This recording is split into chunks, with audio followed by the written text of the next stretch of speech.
नमस्कार. आज 15 September sir Mokshagundam Visvesvaraya यांची जयंती.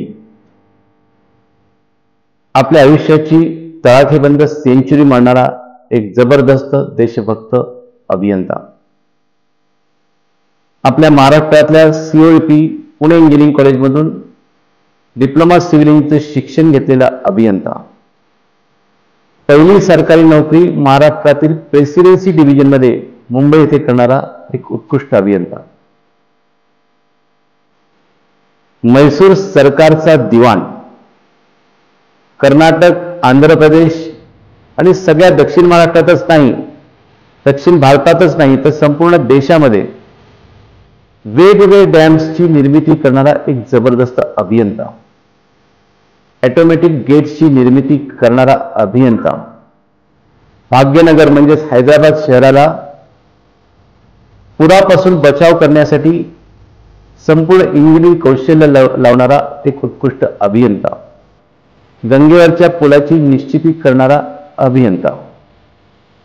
आपल्या सीओईपी मध्ये शिकत असतानाच न्यायमूर्ती महादेव गोविंद रानडे व भांडारकरजी यांच्या समेत डेक्कन क्लब सारख्या जबरदस्त इन्स्टिट्यूटची स्थापना करणारा एक आगळावेगळा सामाजिक अभियंता. आयुष्यभर फक्त चहा पिणारा, शिस्तबद्ध जगणारा आणि कुठल्याही मोहात न पडणारा एक उत्कृष्ट अभियंता. आज मात्र अभियंता दिनाच्या निमित्ताने सर विश्वेश्वरय्यांसारखं बोलण्यासारखं खूप जरी असेल तरी पण मला वाटतं की समाजामध्ये अशा उत्कृष्ट अभियंत्यांची गरज खूप मोठ्या प्रमाणावर वाढत जाणार आहे. रेल्वेच्या रुळांच्या बदललेल्या आवाजावरून ही रेल्वेचा ऍक्सिडेंट होणार आहे, हिला थांबवा म्हणून शेकडो जणांचे प्राण वाचवणारे विश्वेश्वरय्यांसारखे अभियंते आणि आज ॲटॉम बॉम्ब निर्माण करणारे विध्वंसक अभियंते, ह्या दोन्हीपैकी कुठं जायचं हे समाजाने ठरवायचं. आज अभियंता दिनाच्या निमित्ताने मला हे सांगायचं की आता अभियंता हे क्षेत्र सिव्हिल, मेकॅनिकल इंजिनिअरिंग एवढ्यापुरतं तर राहिलेलंच नाही, पण दिवसेंदिवस खूप प्रगत होते. Electronics and telecommunication, computer science, information technology ही क्षेत्र आता खूप मोठी झाली. पण एरोनॉटिकल इंजिनिअरिंग, मरीन इंजिनिअरिंग, भूगर्भात असो किंवा आकाशात असो, माणसाच्या शरीरात bio engineering, bio instrumentation engineering, light engineering, sound engineering, जगात जिथं जाल तिथं इंजिनियर आहे. हा इंजिनिअरचा मूळ अर्थ काय आहे?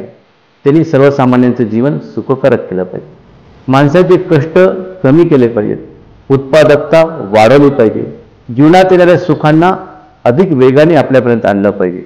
याच्यात विध्वंसाला, द्वेषाला, मत्सराला बिलकुल जागा नाही. म्हणून आज विश्वेश्वरय्यांचं स्मरण करताना आपण ठरवूया, आपल्या आयुष्यातली सर्व नकारार्थी, निगेटिव्ह, डिस्ट्रक्टिव्ह सर्व एनर्जी संपून टाकूया आणि सर्व विश्वेश्वरय्यांचं नाव घेऊन आपल्यातली जेवढी सकारात्मक एनर्जी आहे, जेवढी आपल्यातली क्रिएटिव्हिटी आहे आणि जे जे आपल्या सगळ्यांना चांगलं करता येईल त्यावर कॉन्सन्ट्रेशन करूया. आपला देश अभियंत्यांची खाण आहे. सगळ्या जगाला आपण अभियांत्रिकी नॉलेज देतो. आज नाही, कित्येक शतकांपासून आपल्या कैलास वेरूळेनं हे त्या काळच्या अभियंत्यांनीच केलेलं असणार.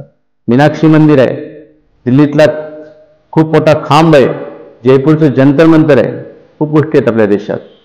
पण अशा अभियंत्यांमुळे आपला देश टिकून आहे. चला आपण पण असा अभियंता होण्याचा प्रयत्न करूया. धन्यवाद.